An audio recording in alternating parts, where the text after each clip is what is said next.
la désertification, la déforestation, l'acidification des océans, l'érosion massive de la biodiversité, la chute des stocks de ressources halieutiques et les multiples formes de pollution se sont considérablement accélérées depuis les années 1950. Et pour cause, la croissance démographique a engendré une urbanisation insuffisamment planifiée qui a entraîné des problèmes d'assainissement, de gestion des déchets domestiques et industriels, des problèmes d'éducation sanitaire, des problèmes d'habitat et de cadre de vie. Mesdames et messieurs, bienvenue à notre magazine, les rendez-vous de l'environnement.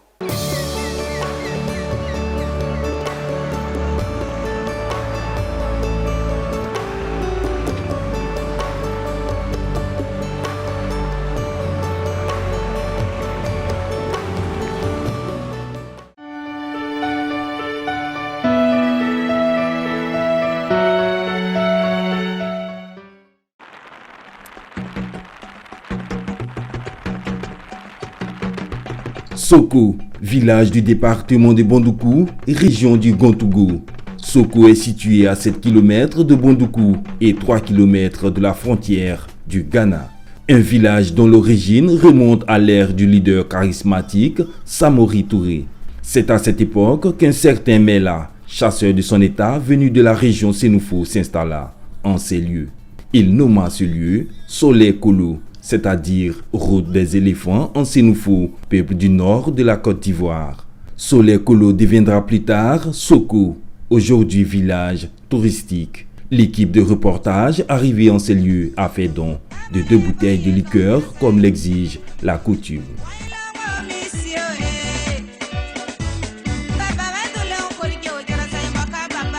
Après la cérémonie de purification dans le secret des dieux de Soko, le conseiller Ouattara Adaman peut enfin relater l'histoire de Soko. C'est le village fondé par Tolin Mela que vous voyez. C'est un originaire de Silman Tchali Kourougo.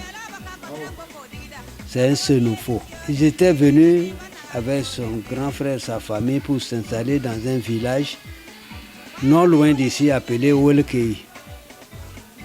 Et c'était un grand chasseur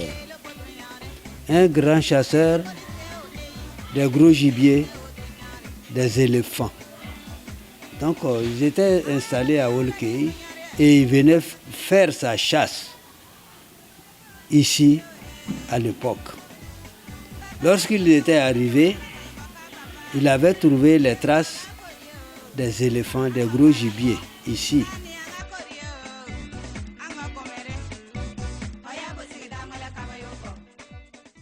Ici, au palais de Soko, où nous sommes reçus, sur le mur est retracée l'histoire de Soko et celle de l'organisation de ce royaume.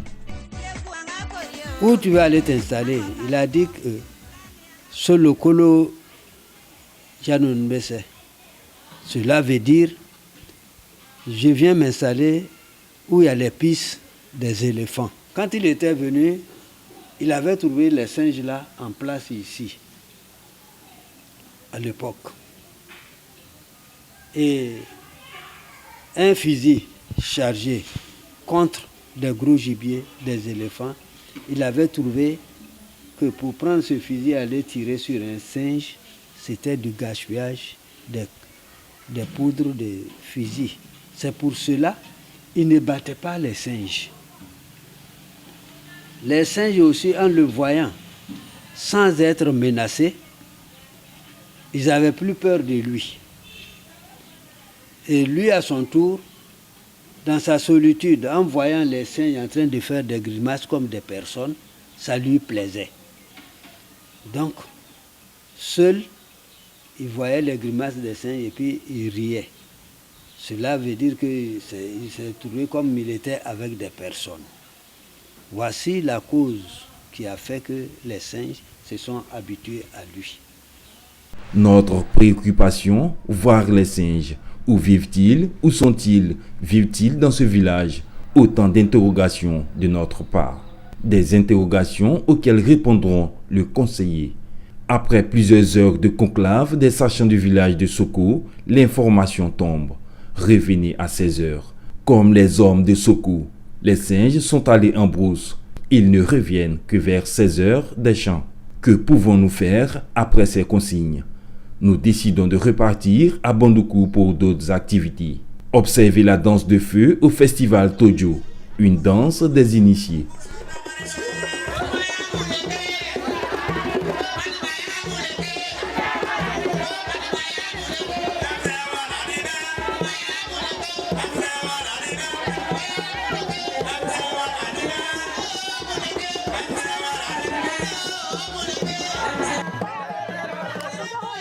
Même je peux manger sans rien, ça va. Si tu n'es pas initié, en tout cas, tu vas le pot cassé. Mais il faut un nœud du village d'Abima. Déjà, quand tu es un nœud, il y a des sacrifices à faire. Quand tu fais des sacrifices, ça ne te fait rien. À 16 heures, quand nous nous rendons dans un petit bosquet non loin du village, voici les singes de Soko.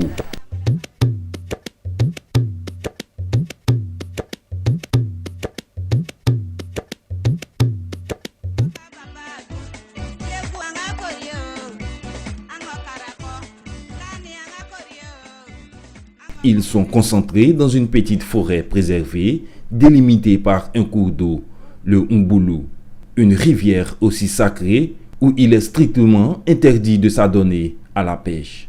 Les primates sont réputés sortir en grand nombre chaque vendredi, jour que l'on choisira donc de préférence dans la mesure du possible pour visiter Soko. Néanmoins, ils sont présents tous les jours. Nos provisions, composées de pain, de fruits, sont servies grâce au guide.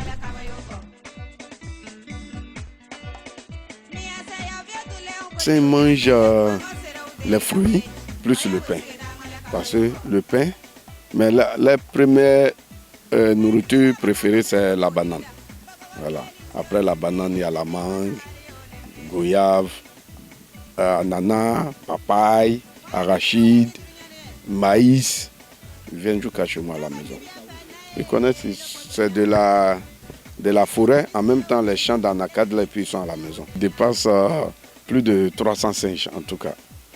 Parce qu'il y a plusieurs qualités de singes. Il y a, voici vous voyez, voici un qui est là noir. Vous le voyez, directement à côté là-bas. Plus ceux-là. Mais c'est ceux qui sont là-bas là qui sont les plus nombreux. Les noirs là, ils sont les plus nombreux. Mais ceux-là, j'ai calculé, ils dépassent plus de 100. Plus dépassent 100. Ils sont dans les 200. Mais les noirs là, eux, ils sont dans les 300, 400. Ils dépassent même 400. Ils sont très très nombreux. Ils sont en plusieurs groupes. Vraiment, je demande beaucoup aux autorités de venir nous aider. Parce que de venir m'aider. Aider le village à pouvoir maintenir ces singes. Parce qu'aujourd'hui, vu l'évolution du village, les singes sont à disparaître. Sont à disparaître un peu. Parce qu'aujourd'hui, avant les singes étaient dans le village. Mais aujourd'hui, ils sont en brousse. Demain, ils seront où? Certes, l'histoire du village de Soko et le statut sacré des singes a plusieurs versions. Mais ce qui est unanime, à Soko, on ne consomme pas la viande de singe. Lorsqu'ils meurent, on les enterre comme les hommes. Autrefois, les singes tenaient compagnie aux hommes. Aujourd'hui, de plus en plus méfiants des hommes, les singes se montrent peu et la légendaire sympathie entre eux et les hommes peut s'effriter si l'on y prend garde, car le développement du village de Soko ne tient pas compte de la vie de ces singes. Les ministères du tourisme, de l'environnement et du développement sont interpellés.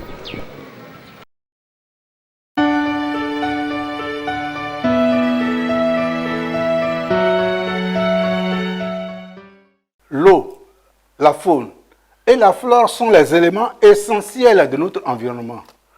Pour un corps sain, il faut un environnement sain. Quelle sera la situation de nos populations si nos forêts, nos fleuves, nos rivières sont souillées par des produits chimiques que nous déversons chaque jour dans nos eaux? À Tiessou, à environ 431 km d'Abidjan, dans la sous-préfecture d'Ando-Kékrenou, le bandement a rejeté au large des tilapias presque morts.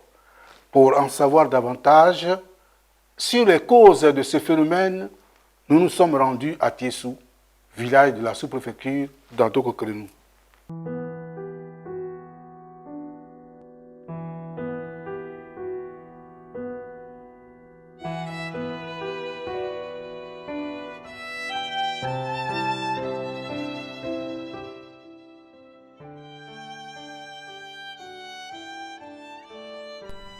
Nous sommes à Béoumi, dans la sous-préfecture d'Ondoké-Crénou, et c'est à environ 430 km d'Abidjan, au centre de la Côte d'Ivoire.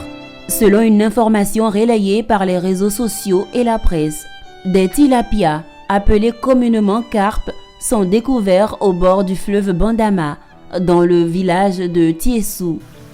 À Ondoké-Crénou, le sous-préfet de la localité nous reçoit pour nos civilités et en savoir davantage sur les tilapias rejetés par les vagues du Bandama. Je voudrais, à titre de rappel, indiquer que le phénomène des poissons morts et rejetés sur la berge, je précise des poissons de la variété des carpes, uniquement de cette variété, ont été donc rejetés sur la berge. Et sur ces poissons, nous avons pu observer des traces, des blessures, avec même du sang sur ces poissons. Au niveau du village de Tiessou, village relevant de notre circonscription administrative, a été observé dans la nuit du jeudi au vendredi 24 juin. Et c'est exactement le vendredi 24 juin que nous avons eu cette information. Nous avons, dès réception de l'information, nous avons saisi le chef de la police pêche, élevage, aquaculture, qui est sous notre autorité ici à Ondoké-Crénou. Et nous lui avons donc demandé de diligenter une mission à l'effet de nous rapporter toutes les informations.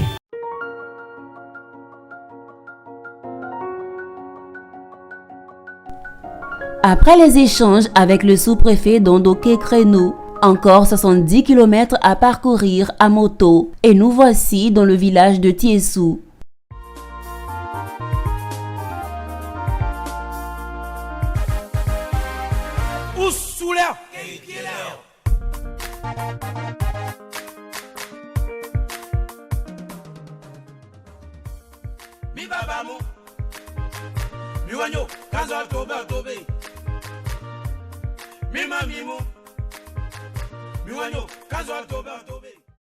Ici, les populations qui vivent de la pêche sont en désarroi et pour cause, la pêche et le commerce de poissons sont suspendus par les autorités locales.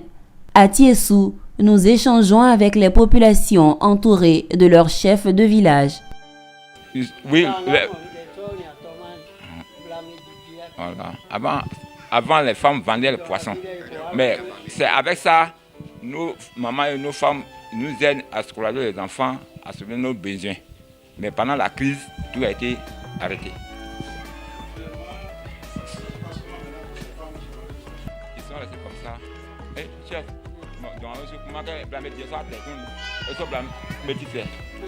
ils sont là comme ça. Chef dit les femmes sont là comme ça. Elle dit quand elle vend du poisson, ça se débrouille. Ça elle aide sa famille, ça elle aide son mari. Mais aujourd'hui, où il a eu ce cas, ça s'est arrêté. Elle ne vend plus, elle ne fait plus rien. Elle est là, il n'y a pas du poisson même à manger. Il n'y a rien comme argent, ça finit. De jour en jour, un peu qu'elle a eu, c'est fini, même elle ne sait même pas ce qu'elle a fait. Donc tout est bloqué. Donc on vous demande pardon d'aider la population parce qu'aujourd'hui, là, nous souffrons, vraiment nous souffrons. On ne sait pas, à chaque fois on appelle le lieutenant, pardon. Il faut parler aux gens pour qu'on nous l'aide un peu. Il faut leur parler pour qu'on nous l'aide. Que poisson là, c'est fini, son problème est fini.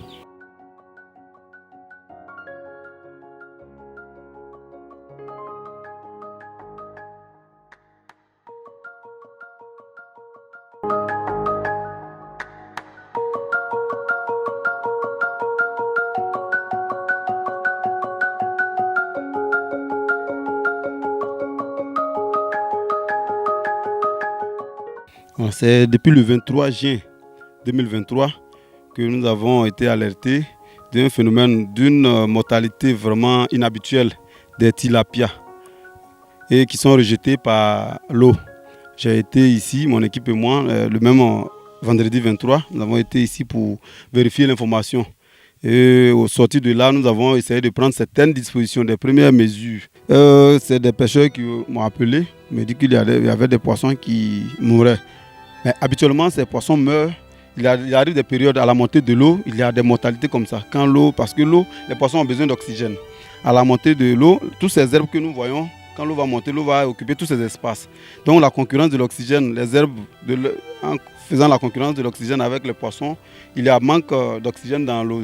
Donc les poissons, les tilapias qui sont beaucoup vulnérables, ce sont des poissons qui meurent parfois. Il y a des périodes où ces tilapias meurent ainsi.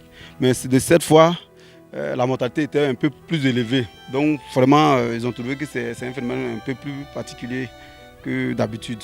Donc nous sommes venus, on a pris quelques échantillons de poissons que nous avons regardés. Nous avons vu qu'il y a des blessures, il y a des lésions, il y a des parties où les écailles sont quittées, la chair même est un peu bouffée. Parfois on trouve le poisson encore vivant, mais comme il y a du sang dans les écailles, il y a des parties du poisson qui ont l'air comme si c'est blessé.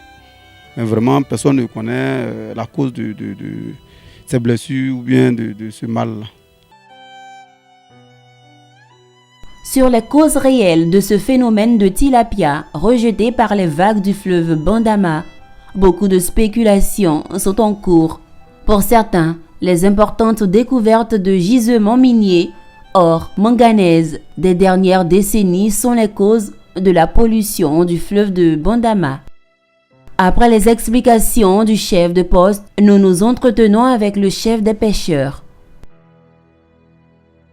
Est-ce que vous pouvez dire ce qui s'est passé de façon concrète?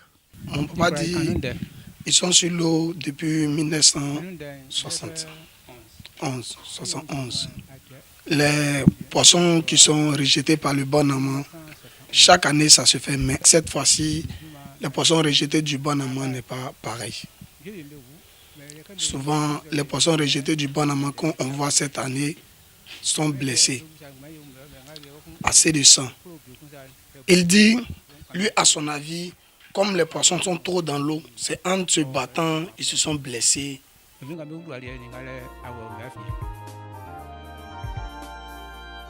Pour certaines populations les mieux averties, les principales causes du rejet des tilapias par les vagues seraient l'utilisation des produits tels que le cyanure et le mercure par les orpailleurs clandestins. En effet, les orpailleurs utilisent les produits chimiques mercure, cyanure, zinc, cuivre, etc. pour récupérer l'or. Ces produits sont rejetés dans les cours d'eau environnant les sites d'orpaillage. Ceux-ci contaminent les sols et les eaux et par la suite la chaîne alimentaire, quand d'autres plus superstitieux accusent les génies des eaux qui seraient entrés en colère. Vivement que les causes réelles soient trouvées pour des solutions durables. Le ministère de l'Environnement et du Développement durable est interpellé. La conversion des forêts en terres agricoles afin de nourrir les populations locales, l'urbanisation ou l'aménagement du territoire et l'exploitation illégale du bois sont quelques-unes des principales causes de la déforestation. Ainsi, de 1960 à nos jours, la Côte d'Ivoire a perdu, selon les spécialistes, 90% de son couvert forestier.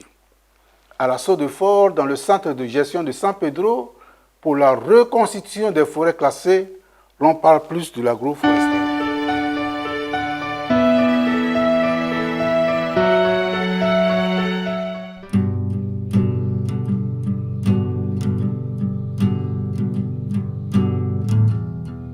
De plus de 16,5 millions d'hectares à l'indépendance en 1960, le couvert forestier ivoirien est progressivement passé à environ 12 millions d'hectares en 1970, puis à 4 millions en 2000. Aujourd'hui, c'est près de 90% de la forêt que la Côte d'Ivoire a perdu en plus de 60 ans d'existence. Pour sa reconstitution, plusieurs concepts sont proposés. À la Sodefort, au centre de gestion de San Pedro, il s'agit de la mise en œuvre du programme d'investissement forestier à travers l'agroforesterie.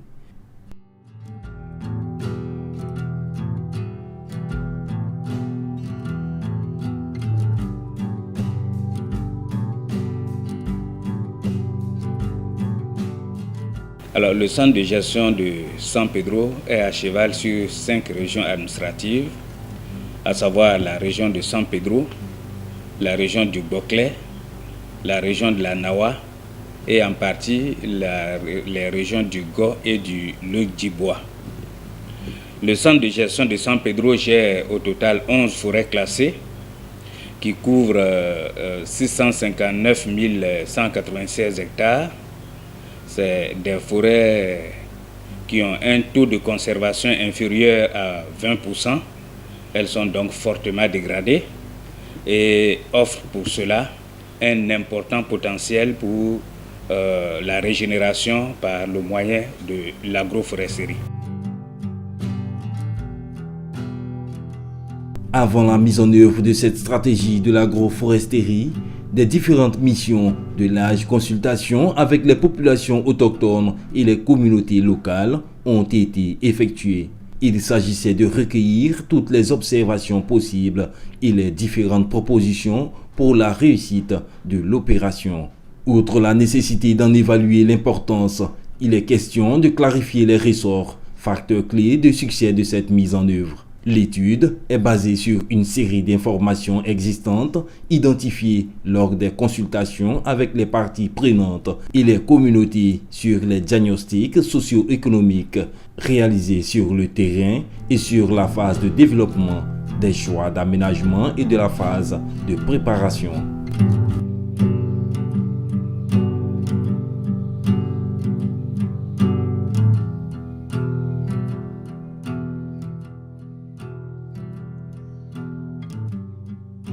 Ce programme d'investissement forestier s'inscrit dans le cadre de la mise en œuvre de la nouvelle politique forestière, qu'on appelle politique de réhabilitation et d'extension de nos forêts. Et cette politique a décliné une nouvelle façon de gérer l'ensemble du domaine forestier national. Relativement aux forêts classées, il y a eu une catégorisation des différentes forêts classées pour leur octroyer une nouvelle façon de reconstituer le couvert.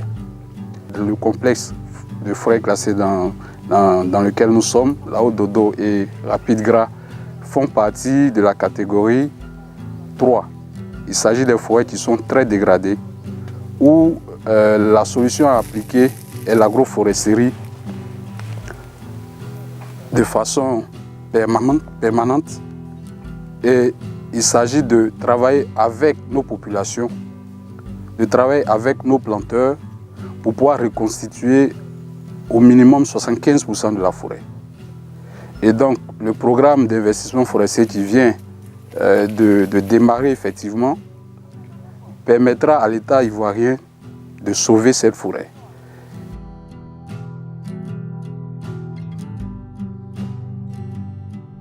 Après la présentation en plénière des activités prévues dans les plans d'aménagement et des forêts classées, des échanges approfondis avec des groupes séparés ont eu lieu autour des questions contenues dans le guide d'entretien et conclu avec une synthèse à nouveau en plénière. Cette approche a permis aux groupes homogènes de s'exprimer librement sur les questions relatives aux conflits sociaux et aux modes de restauration des forêts classées de Haut-Dodo et de Rapide Gras. Après ce déguerpissement, ce projet est venu. Ma population et moi, nous avons pris ce projet-là à bras le corps. Oui. Et jusqu'à aujourd'hui, nous sommes toujours prêts. Et je continue de sensibiliser la population afin que ce projet-là soit réalisé. Quand je dis j'ai été pour, ça veut dire que ma population et moi, nous tous, nous avons été pour. Voilà. Et c'est ce que vous voyez, c'est la preuve que vous voyez là. Nous sommes prêts à soutenir le gouvernement pour que ce projet soit réalisé comme il se doit. Ces arbres, c'est nous qui l'avons planté. On va les entretenir jusqu'à ce qu'ils vont grandir. Donc c'est ce que nous souhaitons. Nous sommes d'accord. Oui, d'accord. Nous sommes d'accord avec ce que le gouvernement décide. Au terme de cette visite-là, je tiens, au nom de Monsieur le Préfet des régions, transmettre toutes ses félicitations et ses remerciements aux eaux et forêts et à la SODEFOR pour tout le travail abattu, pour tous les efforts consentis pour mener à bien ce projet. Et nous sommes vraiment très impressionnés par ce que nous avons pu découvrir sur le terrain. Nous avons eu l'occasion aussi de discuter avec les paysans, personnes qui sont entretenues ces plants, qui les ont plantés, nous avons pu constater qu'ils ont vraiment adhéré à cette politique d'agroforesterie et nous en sommes heureux. Et nous sommes heureux aussi que les populations l'accueillent d'un avis favorable et qu'elles s'impliquent effectivement dans l'accomplissement de ce projet. Ensemble. Et pour pouvoir le faire, il faut écouter ceux qui sont ici, les gestionnaires. L'État a demandé de ne plus chasser quelqu'un dans les forêts classées, mais de faire en sorte qu'on travaille ensemble pour que la forêt redevienne un peu comme avant. Si on constate que vous observez ce qu'on préconise, ça sera très bon entre nous. Mais si on finit de parler et puis chacun fait comme s'il a compris, et puis quand on s'en va, on fait le contraire, on va dire que ça ne marche pas, on n'a qu'à penser à une autre solution. Et l'autre solution là, c'est de vous enlever ici.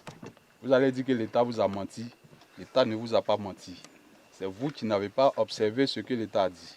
Il convient de rappeler que dans le cadre de la mise en œuvre de la stratégie nationale RED+, la Côte d'Ivoire a postulé avec succès au programme d'investissement forestier pour la mise en œuvre de la SPR-EF.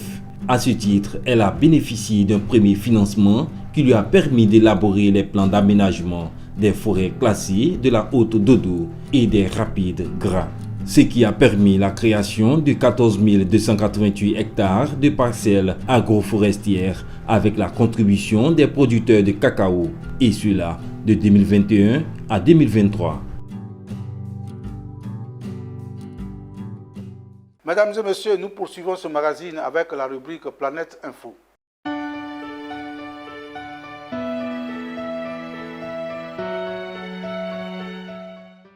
Poursuivons ce magazine avec la rubrique Planète Info.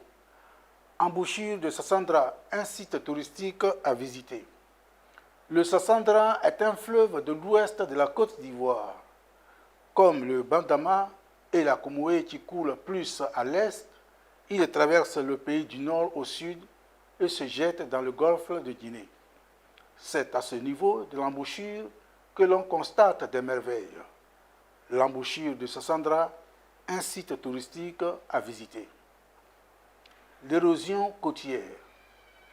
Le littoral de la Côte d'Ivoire se développe d'est en ouest sur près de 570 km de côte. Il est l'un des plus étendus des pays de l'Afrique de l'Ouest. Sur ce littoral, les habitations et les infrastructures construites à proximité voient leur intégrité progressivement menacée par le recul du rivage. Les dégâts matériels sont similaires à ceux provoqués par des effondrements.